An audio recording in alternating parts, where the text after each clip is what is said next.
بسم اللہ الرحمن الرحیم اللہم صلی علی محمد وعلی آل محمد رب اشرح لی صدری ویسر لی امری واحلل عقدۃ من لسانی یفقہوا قولی۔ سامعین حضرات، آپ کے علم میں ہے کہ آج جو ہے ہماری چھٹی قسط یعنی پارٹ نمبر 6 آپ کے سامنے جو ہے میں پیش کرنے کے لیے حاضر ہوا ہوں۔ دیکھیں، آج جو ہے میں واقعہ جو ہے آپ کے سامنے پورا مختصراً واقعہ رکھنے کی کوشش کروں گا، صرف ایک یا دو پارٹ اور آپ کے سامنے میں پیش کروں گا۔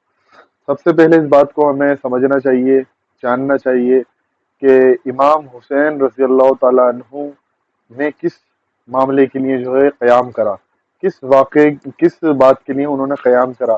یہ بات میں آپ کے سامنے جو ہے مختصراً گزشتہ 5 پارٹ کے اندر رکھ چکا ہوں۔ اس کی وضاحت کرنے کی اب مجھے لگتا ہے ضرورت نہیں ہے کہ امام حسین کو یہ معلوم تھا کہ وہ جو ان کے نانا جان یعنی آپ صلی اللہ علیہ وآلہ وسلم جو دین لے کے آئے تھے، اس دین کے اندر رد و بدل کرا جا رہا ہے۔ یعنی صرف دین جو ہے نماز روزے حج زکوٰۃ کا نام تو نہیں تھا، دین تو نظام زندگی تھا، اس کو جو ہے تبدیل کرا جا رہا ہے۔ یعنی خلافت جو تھی، جو اب تک کی خلیفہ بنا جاتا تھا، اب جو ہے وہ ملوکیت میں تبدیل کری جا رہی ہے۔ یعنی تبدیل کیا کری جا رہی ہے، ہو گئی تھی تقریباً، اس کو بھی 20 سال گزر چکے تھے۔ اس لیے اب میں واقعہ آپ کے سامنے رکھنا شروع کرتا ہوں۔ دیکھیں، سب سے پہلے ہمارے دماغ میں بات ایک نقشہ کلیئر ہونا چاہیے۔ پہلی بات یہ کہ آپ صلی اللہ علیہ وسلم کی وفات 11 ہجری میں ربیع الاول میں ہوئی۔ آپ کے بعد جو ہے ثقیفہ بنی سعیدہ کے اندر جو ہے تمام مشوروں کے بعد ابو بکر صدیق رضی اللہ تعالیٰ عنہ کو مشورے سے خلیفہ بنایا گیا، اور انہوں نے خلیفہ کی ہی زندگی گزاری، نہ کہ ایک بادشاہ کی۔ پہلی شرط بھی ان کی پوری ہوئی کہ ان کو لوگوں نے چنا، نہ کہ وہ خود آ کے جو ہے تلوار کے زور پر بیٹھے۔ پھر ان کی وفات تقریباً 2 سال بعد ان کے بھی انتقال ہو گیا حضرت ابو بکر صدیق رضی اللہ تعالیٰ عنہ کا۔ انہوں نے جو ہے 6 رکن کمیٹی بنائی، اس میں ساتھ میں اپنے بیٹے کو بھی شامل کرا، عبداللہ ابن عمر رضی اللہ تعالیٰ عنہ۔ لیکن ان کے متعلق یہ ہدایت فرما دی تھی امیر المومنین حضرت عمر فاروق نے کہ اس کو خلیفہ نہیں بنایا جائے گا، صرف مشورے میں شامل کرنا، کیونکہ ایک علمی شخصیت تھے۔ تو اس رکن کمیٹی جو 6 رکن کمیٹی تھی، جس کے اندر سے خلیفہ بننے والا تھا نیکسٹ یعنی تیسرے خلیفہ، اس میں نام ان کے یہ تھے: حضرت عثمان، حضرت علی، حضرت طلحہ، حضرت زبیر، حضرت سعد بن ابی وقاص، حضرت عبد الرحمن ابن عوف رضی اللہ تعالی عنہم مجمعین۔ پھر اس میں سے یہ ہوا کہ حضرت عمر کی انتقال کے بعد، یعنی ان کی جو شہادت ہوئی، ابو لولو فیروز نے ان کو خنجر سے نماز کے دوران گھائل کر دیا، اور اس کے کچھ دن بعد ان کی شہادت واقع ہوئی۔ اس کے کچھ آپ دیکھیں، پھر یہ 6 رکنی کمیٹی کے اندر سے 4 جو لوگ تھے، وہ تو انہوں نے تو اپنے آپ کو پیچھے کھینچ لیا: طلحہ، زبیر، عبد الرحمن ابن عوف اور سعد ابن ابی وقاص رضی اللہ تعالیٰ عنہم اجمعین۔ صرف حضرت عثمان اور حضرت علی جو ہے وہ دونوں اس خلافت کی جو معاملہ تھا اس میں باقی رہے کہ ان دونوں میں سے کس کو چنا جائے۔ تو حضرت عبد الرحمن ابن عوف رضی اللہ تعالیٰ عنہ نے جو ہے حضرت عثمان کی بیعت کری، پھر تمام لوگوں نے حضرت عثمان کی بیعت کری۔ حضرت عثمان کی بیعت ہوئی، آپ خلیفہ راشد تھے اور آپ امیر المومنین تھے، اور ہیں امیر المومنین ہمارے لیے، ہم ان کو آج بھی امیر المومنین ہی کہتے ہیں، کہ ایسا نہیں کہ ان کے بعد کی غلطیوں کو کچھ لوگ گناتے ہیں اور سوچتے ہیں کہ اس سے 0 سے ملٹیپلائی کر دیں، ایسا نہیں ہو سکتا۔ ہم آج بھی انہیں خلیفہ راشد ہی مانتے ہیں اور امیر المومنین ہی۔ حضرت عثمان کے متعلق ہمیں یہ بات کا علم ضرور ہونا چاہیے کہ حضرت عثمان جو ہے بہت نرم دل، شفیق، رحیم اور بہت درگزر سے کام لینے والی شخصیت تھے۔ آپ کے دور کے اندر جو گورنر تھے کوفہ، بصرہ، یمن، اسی طرح سے مصر اور شام کے، ان گورنروں کی وجہ سے آپ کی شہادت واقع ہوئی۔ آپ کی اس میں کوئی غلطی نہیں تھی۔ اس میں ایک اہم رول ایک آدمی نے اور ادا کرا، وہ تھا مروان ابن حکم۔ مروان ابن حکم کو اللہ کے رسول علیہ السلام نے اس کو اور اس کے باپ کو، یعنی مروان ابن حکم کو اور حکم بن سعد کو، دونوں کو دیش بدر کر دیا تھا۔ یعنی مدینہ سے نکال کے انہیں کہا تھا آپ جو ہے طائف میں رہیں گے، مدینہ اور مکہ میں اور دوسرے مقامات پر آپ نہیں رہ سکتے، صرف طائف میں آپ کو رہنا ہے۔ کیونکہ حکم بن سعد جو تھا یہ ایک بہت موذی شخص تھا، اسلام کو نقصان پہنچانے والا تھا، تو اللہ کے رسول نے ان دونوں کو دیش بدر کر دیا تھا۔ حضرت ابوبکر کے دور میں بھی ان کو نہیں بلایا گیا، انہوں نے عرضیاں لگائی۔ حضرت عثمان کے دور میں بھی، حضرت عمر کے دور میں بھی انہوں نے عرضیاں لگائی کہ ہمیں مدینہ آنے دیں، لیکن حضرت عمر نے بھی انہیں نہیں بلایا۔ لیکن حضرت عثمان نے انہیں بلا لیا، کیونکہ یہ بنو امیہ میں سے تھے، تو بنو امیہ میں خاندان کی وجہ سے ان کو بلا لیا گیا، چلو معافی ہو گئی، اب بہت ٹائم ہو گیا، معافی دے دی جانی چاہیے، معافی دے دی گئی۔ اس کے بعد ایک معاملہ حضرت عثمان نے یہ کرا کہ مروان ابن حکم سے اپنی بیٹی کا نکاح کر دیا، اپنا بیٹے کو داماد بھی بنا لیا، اور ساتھ میں حضرت عثمان نے اس کو تحلیف قلب، یعنی اسلام میں وہ زیادہ سے بڑھ کے کام کرے، اب تک اس نے کوئی رول ادا نہیں کرا اسلام میں، اس کو جنرل سیکرٹری بھی بنا دیا، یعنی مدینہ کا جو ہے حجاز کا گورنر بھی تھا، مطلب جنرل سیکرٹری کی حیثیت سے اس کو بنا دیا گیا، یعنی مروان ابن حکم کو جنرل سیکرٹری بنا دیا گیا۔ اصل میں اس کا رول بہت رہا ہے حضرت عثمان کی شہادت کے اندر۔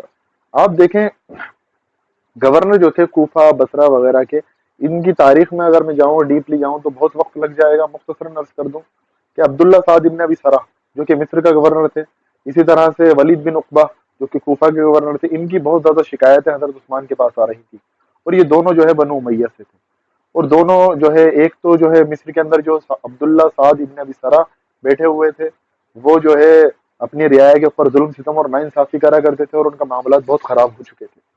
دوسری طرف کوفہ کے اندر ولید بن عقبہ جو ہے عیش اور عشرت کی زندگی گزارنے لگا، وہ اپنے آپ کو بادشاہ سمجھنے لگا، گورنر کی جگہ بادشاہ سمجھنے لگا، اس نے جادوگروں کے کھیل اور اسی طرح سے شراب نوشی بہت عام ہو چکی تھی۔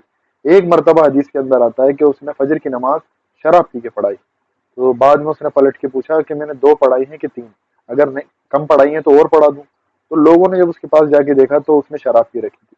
اب یہ کچھ لوگ تھے جو کہ پروٹیسٹ کرنے کے لیے مصر سے، کوفہ سے، بصرہ سے آئے، مدینہ گئے۔ مدینہ دارالخلافہ تھا حضرت عثمان کے دور کے اندر، تو اس دارالخلافہ پر جا کے لوگوں نے پروٹیسٹ کرا۔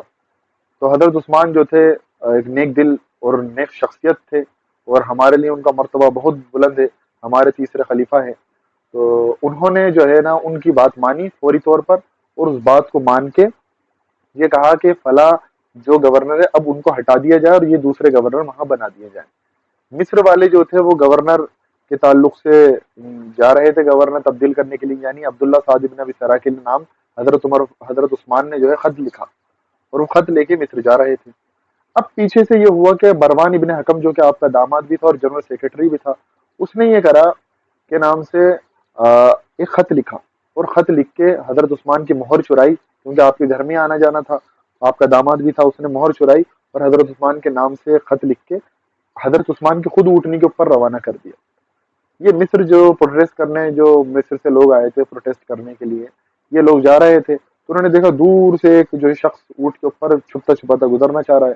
عربوں کی نگاہ جو ہے بہت تیز ہوتی تھی، وہ عرب صحرا کے اندر جو ہے دور دور تک کا دیکھ لیا کرتے تھے، ان کی نظر تھی۔ آپ جانتے ہیں جو آج کے ٹائم کے اندر کبوتر وغیرہ جو اڑاتے ہیں، حالانکہ اس کام کو ہم سپورٹ نہیں کرتے، لیکن پھر بھی جو اڑاتے ہیں آپ جانتے ہیں ان کی نظر بھی بہت تیز ہو جاتی ہے، ہمیں وہ کبوتر آسمان میں نظر نہیں آ رہا ہوتا لیکن ان لوگوں کو نظر آ جاتا ہے۔ اسی طرح سے انہوں نے بھی اس اونٹ کو تاڑ لیا، یعنی دیکھ لیا۔ اب ہوا یہ کہ وہ لوگ گئے اور انہوں نے کہا کہ گڑبڑ لگتی ہے، بچ کے کیوں گزر رہا ہے، اسے تو چاہیے تھا کہ قافلے سے آ کے مل جائے، اگر کہیں سفر کر رہا ہے، لوٹنے کا پٹنے کا بھوک پیاس کا ڈر نہیں رہتا۔ اب ہوا یہ کہ وہ حضرت جب وہاں پہنچے ہیں صحابہ کرام، تو وہاں پر جا کے دیکھا کہ اس آدمی کے پاس حضرت عثمان کی اٹھنی ہے۔ اب تلاشی لی گئی تو خط بھی ملا، اور خط ملا تو خط ملنے کے بعد اس میں مہر بھی حضرت عثمان کی لگی ہوئی تھی، اور اس خط میں لکھا ہوا تھا یہ جتنے بھی لوگ مصر آ رہے ہیں ان سب کو جو ہے قتل کر دو، اور جو وہاں پر ان کے حامی ہیں ان پر بھی ڈنڈا بلند کرو۔ اب ہوا یہ کہ یہ لوگ جو ہے بھیڑ موبلائز ہو گئی، غصے میں آ گئی، تشدد کا شکار ہو گئی، یہ لوٹے ہیں پھر مدینہ۔ مدینہ جانے کا 40 دن تقریباً ان لوگوں نے گھیراؤ کرا۔ ان کی تعداد مختلف آتی ہے، کہیں 600، کہیں 2000، کہیں 1500، لیکن 2000 بھی آپ مان کے چلے، 2000 لوگ مدینہ پہنچے ہیں، اور وہاں جا کے حضرت عثمان کے گھر کا انہوں نے گھیراؤ کر لیا۔ حضرت عثمان سے لوگوں نے صفائی مانگی، حضرت عثمان نے کہہ دیا نہ میں نے خط لکھا ہے، نہ اونٹنی میں نے بھیجی، نہ مہر میں نے لگائی، ہاں مہر میری ہے لیکن میں نے نہیں لگائی۔ لوگوں کو پتہ لگ گیا کہ مروان ابن حکم جو تھا اسی کا معاملہ ہے۔ حضرت عثمان کے تعلق سے لوگوں کا دل صاف تھا، تو لوگوں نے سمجھ لیا کہ حضرت عثمان نے یہ کام نہیں کرا بلکہ یہ کام کرا ہے مروان ابن حکم نے۔